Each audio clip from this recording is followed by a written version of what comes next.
你有冇試過喺街上第一次見到某個陌生人，心入面就無端端湧起一股極其強烈嘅親切感，好似同佢相識咗好幾年咁？又或者你明明未去過某個地方，未經歷過某種危險，但係只要一接觸到水、黑暗或者狹窄嘅空間，你個心口就會莫名其妙咁發緊，甚至覺得呼吸困難，嚇到全身發抖。你以為呢啲只係你嘅大腦神經過敏，抑或係你童年留低嘅陰影？如果我今日同你講，呢啲纏繞你今世嘅恐懼、不安同埋各種莫名其妙嘅羈絆，根本唔係源自你呢一世，而係藏喺你靈魂深處幾百甚至幾千年前嘅前世記憶。你敢唔敢信？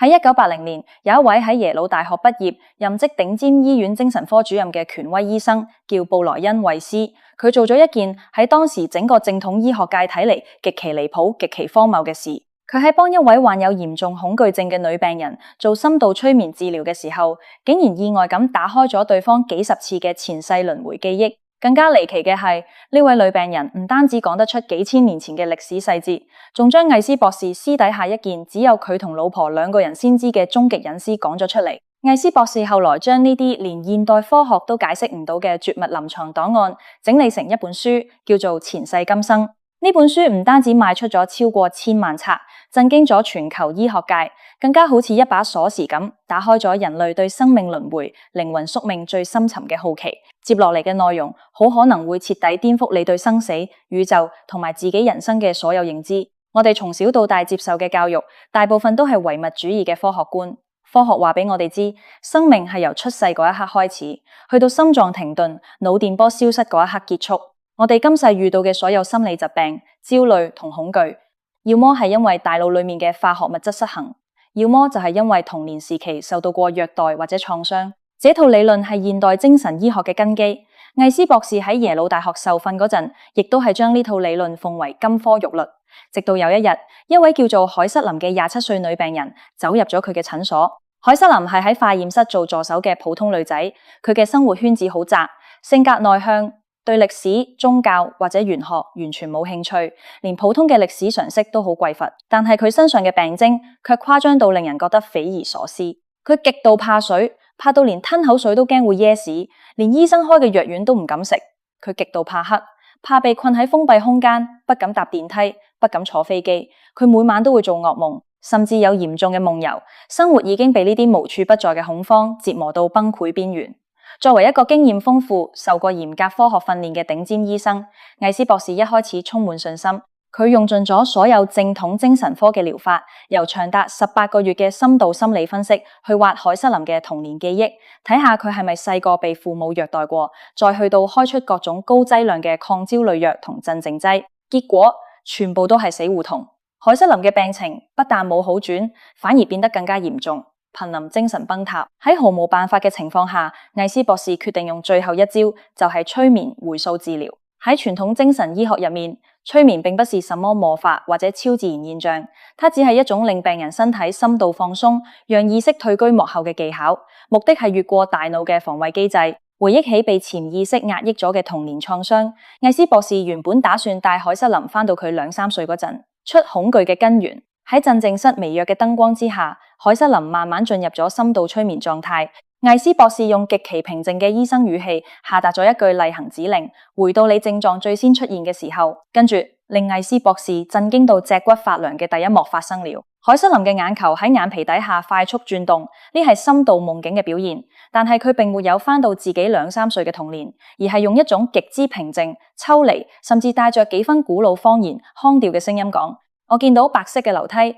有一座好大嘅建築物。我穿着一件長裙，我有金黃色嘅頭髮。現在係公元前1836年。海瑟琳極其詳細咁描述咗自己當時叫阿蘭達，生活喺一個古代嘅村落，周圍有泥造嘅屋同埋乾旱嘅土地。緊接着一場突如其來的巨型大洪水淹沒咗整條村莊。喺催眠床上面嘅海瑟琳突然間開始劇烈地喘氣，雙手死死咁握住床單，指關節發白，面部表情極其扭曲，就好似真係喺水入面垂死掙扎緊咁。佢好痛苦咁窒息着講：大水淹過我個頭，我呼吸唔到，水湧入我口中，我個嬰兒被水沖走了，我死了。聽到呢度，魏斯博士嘅大腦一片混亂，一個連歷史常識都冇，只懂化驗室工作嘅平凡女子，竟然可以極之準確咁描述出3000多年前嘅地理環境、服飾同生活細節。一開始，米斯博士嘗試用心理學大師榮格嘅集體潛意識理論去自我安慰。佢覺得海瑟琳可能只係喺潛意識裏面提取咗人類祖先嘅共同神話記憶。但係最不可思議嘅係，當海瑟琳醒返之後，佢對水同埋怕被淹死嘅恐懼，竟然奇蹟般咁減輕咗大半。喺心理學上面，呢個叫做情緒宣洩。當病人重新經歷並且徹底釋放咗當年嘅創傷情緒，對應的生理同心理症狀就會消失。但問題係，呢個創傷竟然係發生喺3000多年前嘅前世。呢個意外嘅突破，成為咗一把鎖匙，徹底打開咗海瑟琳生生世世嘅記憶大門，亦都同時擊碎咗艾斯博士堅固嘅唯物主義高牆。如果呢啲經歷只係大腦亂套製造出嚟嘅幻象，點解佢可以精準咁醫好今世實實在在嘅物理同心理病徵？幻覺係絕對醫唔好重度焦慮症同恐懼症嘅。喺之後幾個月，每星期1次嘅療程裏面，海瑟琳總共回溯咗驚人嘅86個前世。佢經歷過無數種人生，扮演過不同嘅性別、階層、種族同身份。艾斯博士震驚咁發現，雖然每一世嘅身份完全不同，但係海瑟琳今世所有無厘頭、醫極都醫唔好嘅恐懼同痛楚，竟然全部都有跡可尋。例如，他今世極度怕黑，怕被人關起來，原來係因為他某一世曾經生活喺中世紀，因為患上咗某種可怕嘅傳染病，而被人活生生關喺一個黑暗嘅山洞裏面等死。他今世嘅脖子經常無緣無故咁劇痛，去照 X 光又完全傳唔到物理原因，原來係因為他曾經喺其中一世被人處以絞刑，活生生截斷脖子而死。書裏面有一個令人極其震撼嘅細節，海瑟琳描述自己係2次大戰時期一個叫做艾瑞克嘅德國戰鬥機飛行員。作為一個對軍事機械一竅不通嘅現代女性，海瑟琳喺催眠裏面竟然清楚咁講出了那架戰鬥機嘅型號、機翼嘅形狀，甚至連儀表板上面嘅按鍵佈局都形容得一清二楚。最後，她在空戰中中彈，咽喉被飛機的金屬碎片割破而死。當海瑟琳喺催眠床上面痛苦咁咳嗽，死死壓住自己嘅脖子，徹底釋放咗呢段被壓抑咗幾十個世紀嘅靈魂創傷之後，她今世一直醫唔好嘅慢性咽喉炎，竟然後來就這樣憑空消失咗。最令艾斯博士感到心寒又不得不信嘅係，海瑟琳喺描述前世嗰陣，會自動切換成當時嘅情緒、語氣，甚至喺催眠中流利咁講出一些她今世根本不可能接觸過嘅古老方言。為了確保呢啲現象絕對唔係個別臨床上嘅巧合，我哋不妨跳出這本書，參考一下現代學術界極其嚴謹嘅科學研究。喺探討前世記憶呢個領域，美國維珍尼亞大學嘅知覺研究部係全球頂尖嘅權威機構。已故嘅精神病學教授伊恩史提芬遜用了足足40年時間，喺全球各地走訪咗超過3000個擁有前世記憶嘅小朋友。史提芬遜教授嘅做法極其嚴謹，佢完全不用催眠，因為催眠有可能產生引導性記憶。佢只係記錄幾歲大嘅小朋友自然講出嚟嘅前世細節，然後用法醫搜證嘅方式去核實呢啲小朋友講出嚟嘅前世住址、家人名字、職業，甚至係死亡方式。接着佢嘅團隊會去查閱當地真實嘅歷史檔案、死亡證明同驗屍報告，結果發現有大量嘅案例係與真實歷史100%吻合嘅。史提芬遜教授嘅研究報告甚至刊登喺全球極其權威嘅醫學期刊《美國醫學會雜誌》上面。當時嘅期刊編輯評論話，史提芬遜收集咗大量極難用其他方式解釋嘅證據，而佢嘅繼任者詹德加博士亦繼續用現代科學方法去分析呢啲數據，進一步證實咗意識係有可能獨立於人類大腦而存在嘅。當我們把維珍尼亞大學嘅實證數據同艾斯博士喺海瑟琳身上嘅臨床發現拼喺一齊，這就迫使我哋去思考一個極其深奧嘅科學問題：如果大腦只係一個硬件，而意識係可以跨越肉體生死嘅軟件，咁我哋究竟係咩？連諾貝爾物理學獎得主、英國殿堂級物理學家羅傑潘諾斯爵士都曾經提出過客觀還原理論。佢同麻醉學家史超域、夏馬諾夫認為，人類嘅意識根本唔係大腦神經元化學反應嘅產物，而是存在於宇宙最底層的量子維度。大腦裏面嘅微管只係一個量子接收器，用來接收宇宙之中嘅意識。當人死亡嘅時候，微管停止運作，但量子意識並沒有消失，只係散落到宇宙之中。這個最前沿嘅量子力學理論，竟然同幾千年來嘅輪迴概念以及海瑟琳嘅催眠經歷有着驚人嘅吻合。當然，這種喺不同人生角色之間嘅切換，並不是前世今生這本書最精華嘅部分，因為喺每一世結束、肉體死亡降臨嘅那一刻，一場更加宏大、更加震撼嘅靈魂教育才剛剛開始。如果故事只講到呢度，呢本只係一本離奇嘅前世檔案，最多證明咗人有前世。但係前世今生真正改變無數人生命軌跡嘅核心，其實發生喺海瑟琳每一世死後嘅那段過渡時間。幾乎每一次肉體死亡之後，海瑟琳喺催眠中都會描述，他感覺到自己嘅靈魂脫離咗沉重嘅軀殼，漂浮喺半空，看着自己嘅屍體，然後他會被一道極其溫暖、充滿着無條件之愛嘅光芒所吸引。喺呢個空間裏面，沒有時間嘅流逝，沒有空間嘅限制，只有絕對嘅寧靜同療癒。而喺這個過渡空間裏面，他遇到咗一些被稱為大師嘅高級靈性生命。呢啲大師沒有具體嘅人類外形，佢哋係純粹嘅能量體同智慧體，係比我哋進化得更加高級嘅靈魂。跟住令艾斯博士徹底崩潰，放棄最後一絲唯物主義，傲慢嘅一幕發生了。大師竟然借用海瑟琳嘅身體，直接同艾斯博士對話，並且一口氣講出了艾斯博士夭折兒子嘅絕密隱私。艾斯博士曾經有一個兒子，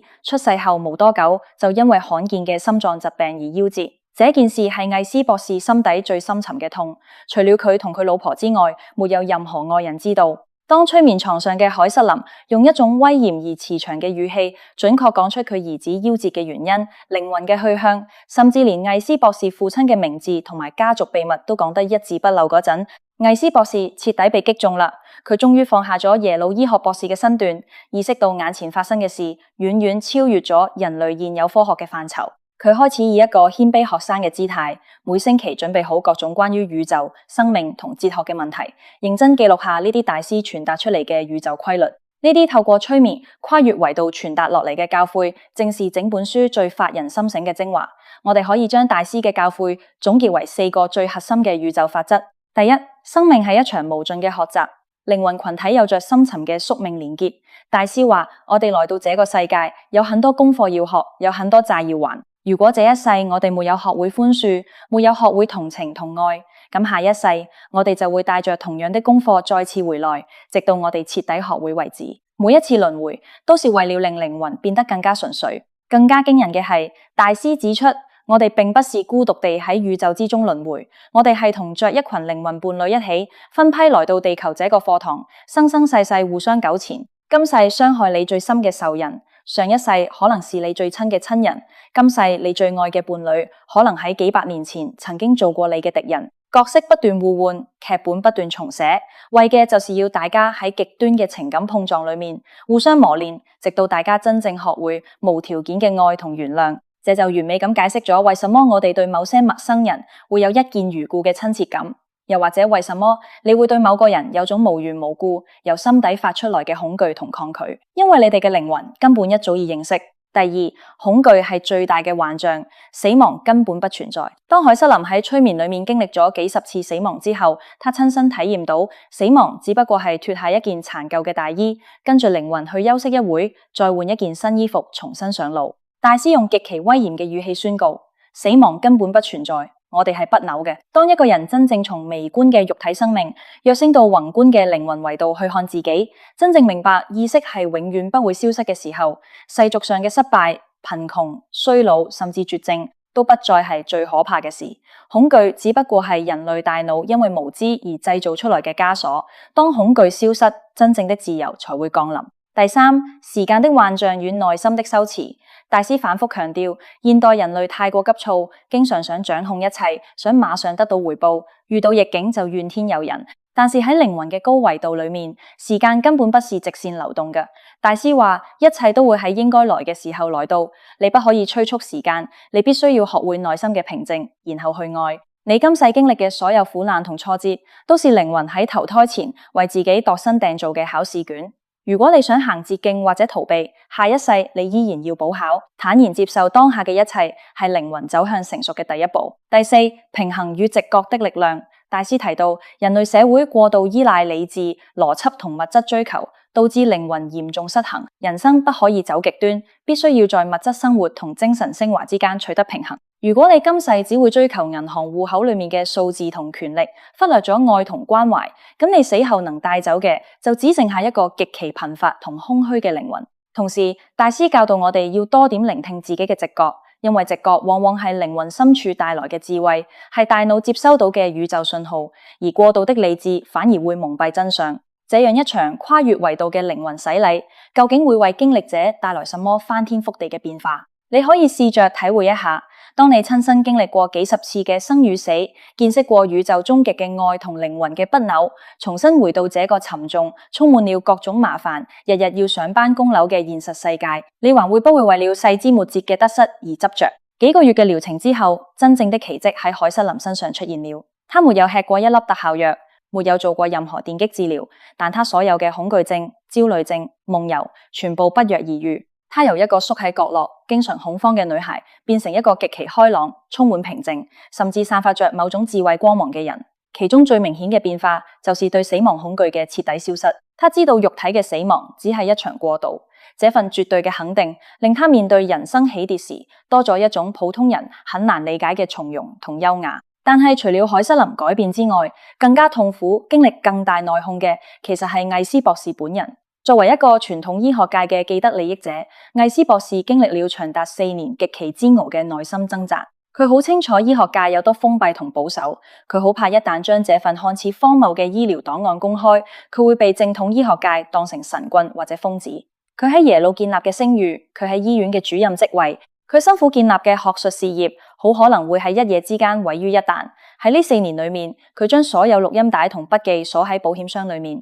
但係隨着時間推移，大師呢句你必須要學會去愛，就好似一粒種子，深深埋喺佢心裏生根發芽。佢開始反思，既然喺靈魂嘅角度看，名譽、地位、學術頭銜都是帶唔走嘅虛名，嗱呢啲東西喺佢眼中嘅分量，還值得佢去埋沒真相嗎？佢意識到，如果佢將這份可以解救無數人對死亡恐懼嘅檔案收起，佢就違背咗一個醫者嘅初衷，也違背咗佢今世來到地球嘅靈魂功課。最終，醫者嘅良知同對真理嘅追求戰勝咗世俗嘅恐懼。佢決定出版前世今生。佢喺書嘅前言中寫下了一句極具分量嘅話：比起我嘅職業生涯，這個可以令全人類減少痛苦嘅真相，實在太重要，我絕對不可以將它掩蓋。結果出乎佢意料之外，這本書一出版，立刻震驚全球，被翻譯成幾十種語言，賣出超過1000萬冊。無數喺痛苦之中掙扎、失去了摯愛或者對人生感到絕望嘅人，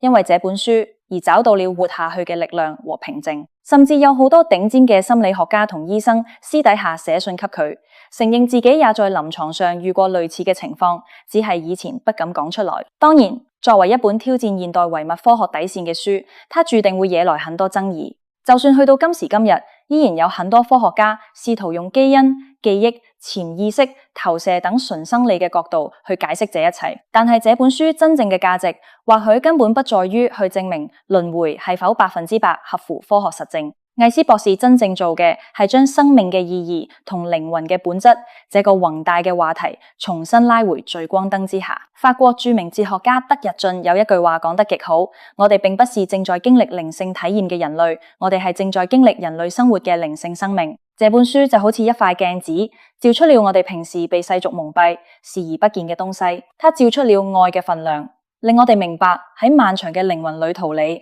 那些斤斤計較嘅利益得失、辦公室裏嘅明爭暗鬥、銀行戶口嘅起起跌跌，全部都會隨着肉體嘅消亡而灰飛煙滅。唯有對其他人嘅愛、歡愉同靈魂嘅成長，才是最寶貴、最真實嘅財富。多謝大家陪我走完呢趟特殊嘅旅程。